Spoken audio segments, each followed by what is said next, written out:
చైతన్య రథం ప్రేక్షకులకు స్వాగతం, నమస్కారం. కూటమి ప్రభుత్వం ఏర్పడ్డాక గడపలో ఎన్టీఆర్ 102వ జయంతి సందర్భంగా నిర్వహిస్తున్న మహానాడు గురించి మీరు ఎలా స్పందిస్తారు అని తెలుసుకునే ప్రయత్నం చేద్దాం. మనతో పాటు మహానాడు గురించి, తెలుగుదేశం పార్టీ చరిత్ర గురించి, ఎన్టీఆర్ ప్రారంభించిన తెలుగుదేశం పార్టీ యొక్క వైభవం గురించి విశ్లేషించడానికి మనతో పాటు సీనియర్ జర్నలిస్ట్ వడ్లమాని కనకదుర్గారు ఉన్నారు. వారిని అడిగి మరిన్ని విశేషాలు తెలుసుకునే ప్రయత్నం చేద్దాం. నమస్తే మేడం. నమస్తే అండి. కడపలో జరుగుతున్న మహానాడు గురించి మీరు ఎలా విశ్లేషిస్తారు? సార్, ఇవాళ మహానాడు అంటేనే అందులో తెలుగుదేశం మహానాడు. అది కూడా ఎక్కడ జరుగుతుంది? కడపలో. వెంకటేశ్వర స్వామికి తొలి గడప కడప. వీటన్నింటినీ మించి రాయలసీమలో ఇవాళ తెలుగుదేశం జెండా రెపరెపలాడుతోంది. ఇది ఊహించింది ఎవరు? జగన్మోహన్ రెడ్డి గారు. అంటే అసలు మాది కడప, మాది రాయలసీమ, మా వైఎస్ఆర్కి సంబంధించిందే కడప. ఇక్కడ వైఎస్ఆర్ కుటుంబమే ఏలాలి, రాజ్యం ఏలాలి. ఇది వైఎస్ జగన్మోహన్ రెడ్డి అడ్డా. కడప కానీ, పులివెందుల కానీ ఏదైనా కూడా ఇవాళ ఆ అడ్డాలో కాలు మోపి తెలుగుదేశం మహానాడు జరుపుతూ ఇవాళ ఒక ప్రభంజనం సృష్టించింది. అంటే మీరు ఇంకో విషయం గమనించారో లేదో, ఇవాళ జగన్మోహన్ రెడ్డి గారు పొగాకు రైతులకు మద్దతుగా ఆయన ప్రకాశం జిల్లా పొదిలికి వెళ్లాల్సి ఉంది, కానీ ఆయన రద్దు చేసుకున్నారు వర్షం వల్ల. ఎందుకంటే నైరుతి ఋతుపవనాలు ఈసారి అంటే సంతోషంతో ముందే వచ్చేసాయి. గమనించారంటే ఇంకొక మాట, ఎప్పుడూ కూడా కరువుకి చంద్రబాబుకి ముడిపెట్టేవాళ్ళు గతంలో. గుర్తుందా మీకు? అది ఏ రకంగా చంద్రబాబు నాయుడు గారికి సంబంధం అండి? కానీ ఇవాళ మహానాడుతోటి పోటీ పడుతూ నైరుతి ముందొచ్చేసి వర్షాలు అంటే నేలతల్లి పులకరిస్తోంది. ఇవాళ రాయలసీమ పులకరించింది. కాబట్టి ఇక్కడ జరగాల్సింది ఏంటంటే నైరుతి ఋతుపవనాలు ముందొచ్చాయి. మహానాడు అద్భుతంగా కడపలో జరుగుతోంది. కడపలో జరగడానికి కారణం లోకేష్. ఎందుకంటే కారులో వెళ్తూ ముగ్గురు నాయకులు ఈసారి ఎక్కడ పెట్టాలి మహానాడు అని చర్చిస్తూ ఉంటే, ఒకళ్ళు ఉత్తరాంధ్ర అంటే, ఒకళ్ళు గుంటూరు కానీ, అమరావతి కానీ, కృష్ణా కానీ అంటే, ఇంకొకళ్ళు ఉభయ గోదావరి అంటే లోకేష్ గారు కాదు కడపలో అన్నారు. ఎందుకంటే వాళ్ళు అటుపక్క నుంచే వెళ్తున్నారు. అంటే ఆలోచన అది కావాల్సింది. ఈ ఆలోచన ఎందుకు వచ్చింది? కడపలో మీకు గుర్తుంటే 2004, 2009, 2014లో తెలుగుదేశానికి ఒక్కొక్క సీటే వచ్చింది. 2019లో వైసీపీ పూర్తిగా ప్రభంజనం, తెలుగుదేశానికి రాలేదు. కానీ 2024లో 5 తెలుగుదేశానికి, 1 జనసేనకి, 1 బీజేపీకి, కూటమికి వచ్చాయి. తెలుగుదేశం కూటమికి, వైసీపీకి ఒకటే వచ్చింది.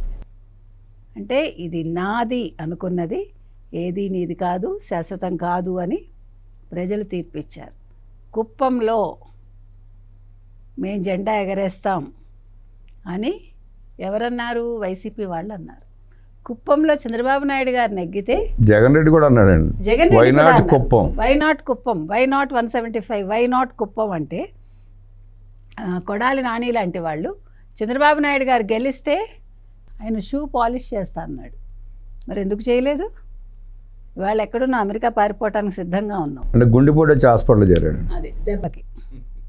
అందుకని అంటే మీకు ప్రకృతే బదిలిస్తుందంటే ఇదే, ప్రజలే బదిలిచ్చారు. ఈరోజు మహానాడు గురించి ఎందుకు మాట్లాడుకుంటున్నాం, కడప గురించి ఎందుకు మాట్లాడుకుంటున్నాం అని మీరు అడగచ్చు. 40 ఏళ్ల చరిత్ర, 42 ఏళ్ళు. 42 ఏళ్లలో పుష్కర కాలం రామారావు గారి హయాంలో పార్టీ ఉంది. 30 సంవత్సరాలుగా, 3 దశాబ్దాలుగా చంద్రబాబు నాయుడు గారు ఈ పార్టీని ఒకే పంధాలో నడిపిస్తున్నారు. పార్టీకి ఎప్పుడూ కూడా బలం కార్యకర్తలండి. తెలుగుదేశం కార్యకర్తలు ఎప్పుడూ కూడా చెదిరిపోరు. సో కార్యకర్తలు ఎప్పుడూ కూడానండి, ఎటువంటి సందర్భంలో కూడా ఎన్ని కష్టాలు వచ్చినా కార్యకర్తలు చెదిరిపోరు. 1, 2 ఈవెన్ సీనియర్ నాయకులు కూడా ఎప్పుడూ కూడా పార్టీని వదిలిపెట్టి వెళ్ళలేదు. ఎటువంటి కష్టకాలంలో కూడా వాళ్ళు వెళ్ళలేదు. గత 5 సంవత్సరాల్లో 2019 నుంచి 24 వరకు ఎప్పుడైతే తెలుగుదేశం ఓడిపోయిందో, ఇంకేముంది తెలుగుదేశం పని అయిపోయింది, ఇంకేముంది తెలుగుదేశం ఇంకా లేవదు, ఇంకేముంది చంద్రబాబు నాయుడు గారి పని అయిపోయింది. ఆయన అరెస్ట్ చేశాక అసలు ఎవడు ఊహించింది ఏంటంటే అరెస్ట్ తోటి ఇంకా పార్టీ కుదేలైపోతుంది అనుకుంటే అరెస్ట్ అనేది పార్టీకి పునరుజ్జీవనాన్ని ఇచ్చింది. చంద్రబాబు నాయుడు గారు ప్రపంచం మొత్తం ఆయన ఒక హీరో అయిపోయారు. ఇది జగన్మోహన్ రెడ్డి ఊహించలా. ఇవాళ మహానాడు అనేది రాయలసీమ గడ్డ మీద ఒక కడపలో జరగడం అనేది ఇవాళ మొత్తం పసుపుమయమే. మీరు చూసుకుంటే ఏ షర్మిలనైతే పసుపు చీర కట్టుకుని వెళ్ళి నువ్వు చంద్రబాబు నాయుడు గారిని కలిసావు, కార్డు ఇచ్చావు అని అన్నాడో జగన్మోహన్ రెడ్డి, అదే జగన్మోహన్ రెడ్డికి ఇవాళ ఇది ఒక గుణపాఠం. నువ్వు ఒక పసుపు చీర కట్టుకున్న నీ చెల్లెల్ని నువ్వు వెక్కిరించావు. ఈరోజు మొత్తం వెక్కిరించడమే కాదు, ఈవెన్ రోజా ప్రశ్నించింది కదా, నువ్వు ఎట్లా వెళ్తావు చంద్రబాబు నాయుడు, అసలు నువ్వెవరు అడగడానికి, హూ ఆర్ యూ, ఎవరి ఇండివిజువాలిటీ వాళ్ళది. వ్యక్తిత్వ హననానికి పాల్పడ్డారు, క్యారెక్టర్ అసాసినేషన్ చేశాడు, అన్నీ చేశాడు. ఇప్పుడు ఏమైంది ఫైనల్గా ఇవాళ రాయలసీమ మొత్తం పసుపు చీరలు కట్టుకున్న పడతులు తెలుగుదేశం మహిళలు ఇవాళ కన్నులకు ఇంపుగా అక్కడ మహానాడులో పాల్గొన్నారు. ఇది షర్మిల సంతోషించాల్సిన సమయం. ఎందుకంటే అన్నగారు చేసిన ఏమనాలి వ్యక్తిత్వ హననానికి ఇవాళ ఇది ఒక పైపూత. కాబట్టి ఆవిడ ఇవాళ సంతోషించాల్సిన విషయం. తర్వాత మహిళలందరూ మరి పసుపు చీరలు కట్టుకుని వాళ్ళు అక్కడికి వెళ్ళారు. దీనికి జగన్మోహన్ రెడ్డి ఏం సమాధానం ఇస్తారో పాపం. ఇవాళ అంటే ఇది దేనికి సంకేతం అంటే నెక్స్ట్ పూర్తిగా వైసీపీ తుడిచిపెట్టుకుపోతుంది 2029లో అన్నదానికి ఇదొక సంకేతం అండి. తర్వాత మహానాడు ఎప్పుడూ కూడా చాలా అద్భుతంగా జరుగుతుంది. మీరు చూసుకుంటే కనుక అయితే ఎప్పుడూ కూడా ఫస్ట్ నుంచి నందమూరి తారక రామారావు గారు మహిళలను ఎలా గౌరవించాలి, మహిళలకు ఎటువంటి స్థానం ఇవ్వాలి, ఆయన ఎప్పుడూ కూడా చెప్పేవాళ్ళు, ఆచరణలో చూపించేవాళ్ళు. మహిళలకి ఆశ హక్కు ఇప్పించిందే ఆయన.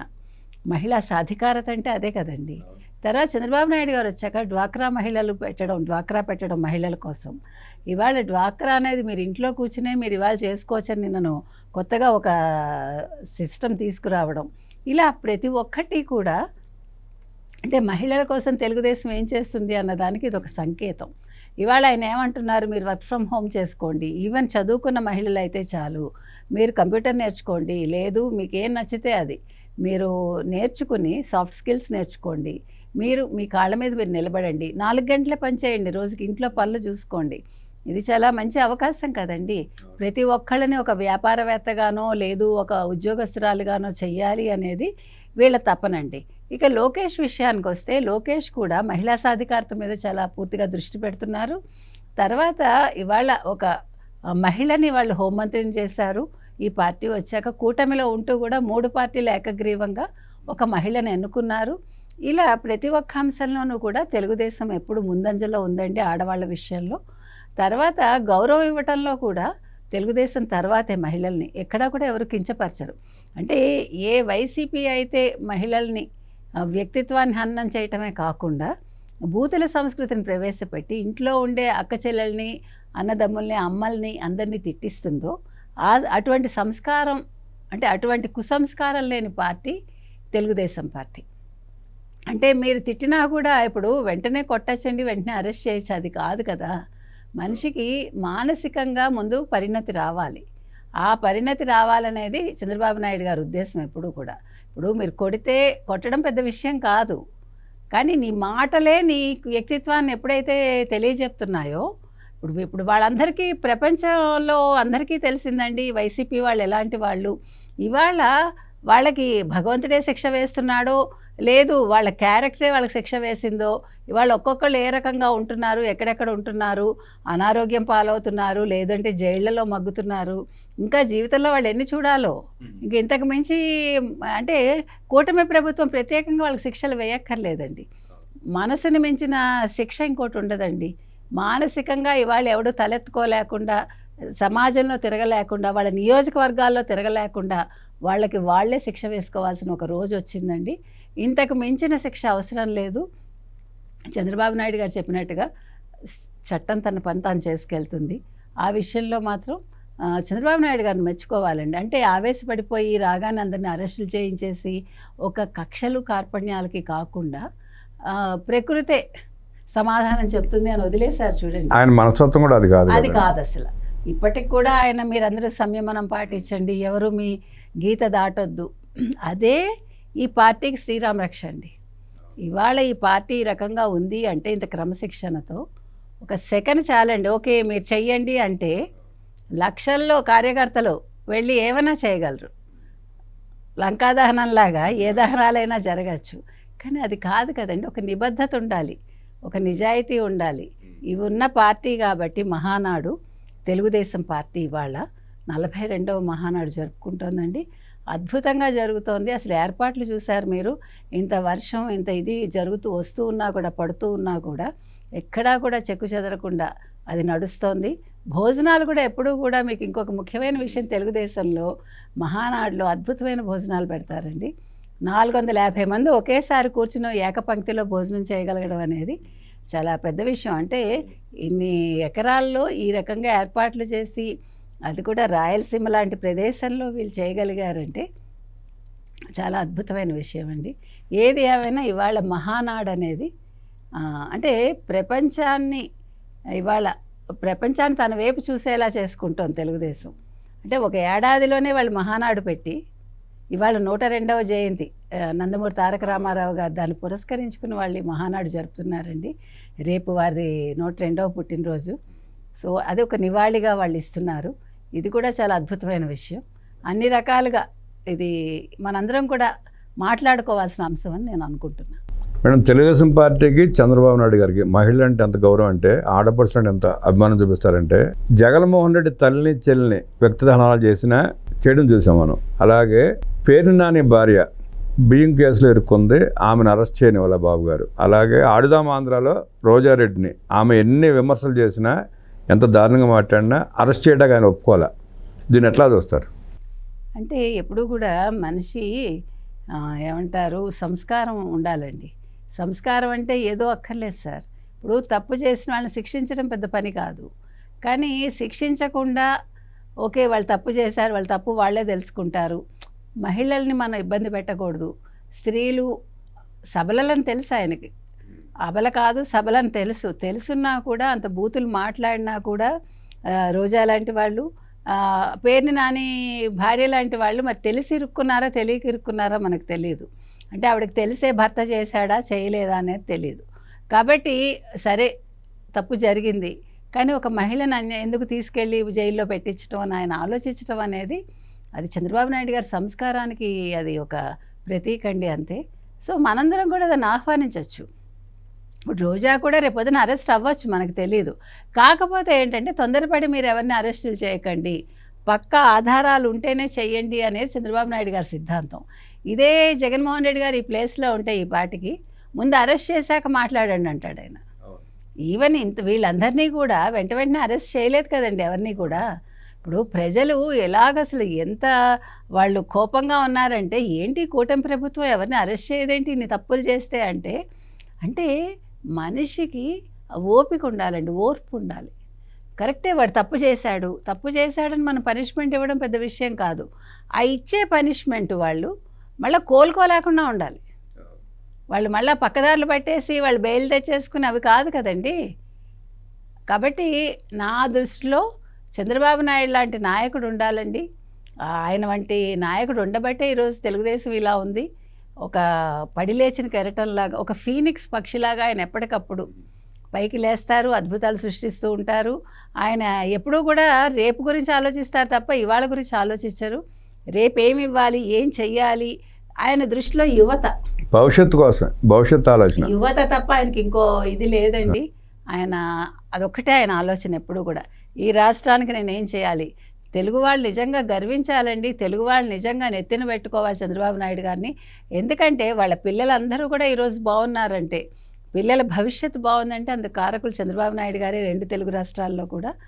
రేపటికి కూడా పిల్లలకి, యువతకి భవిష్యత్ ఏంటి, వాళ్ళు రేపటి తరం కూడా ఇంకా టెక్నికల్గా ఎలా ఉండాలి వాళ్ళు అని ఇన్ని రకాలుగా ఇన్నోవేషన్స్ కావచ్చు, ఇన్ని రకాలుగా ఇన్ని తీసుకురావటం కావచ్చు, ఇంత నిరంతరాయంగా ఆయన కృషి చేస్తూ అహర్నిశలు వాళ్ళ గురించి ఆలోచిస్తూ ఆయన ఆ రకంగా పని చేయగలుగుతున్నారంటే మనం దేవుడిని ఒకటే కోరుకోవాలండి, ఆయనకి ఆరోగ్యం ఆయుష్ 2 ఇవ్వాలని కోరుకుందాం.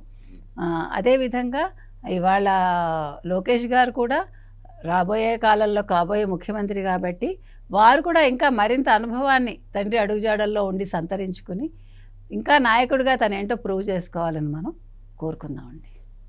తెలుగుదేశం పార్టీ మహానాడు అన్న నందమూరి తారక రామారావు గారు, చంద్రబాబు నాయుడు గారి పాలన గురించి అద్భుతంగా వివరించిన డాక్టర్ వడ్లమాని గారికి ధన్యవాదాలు తెలియజేస్తూ నమస్కారం.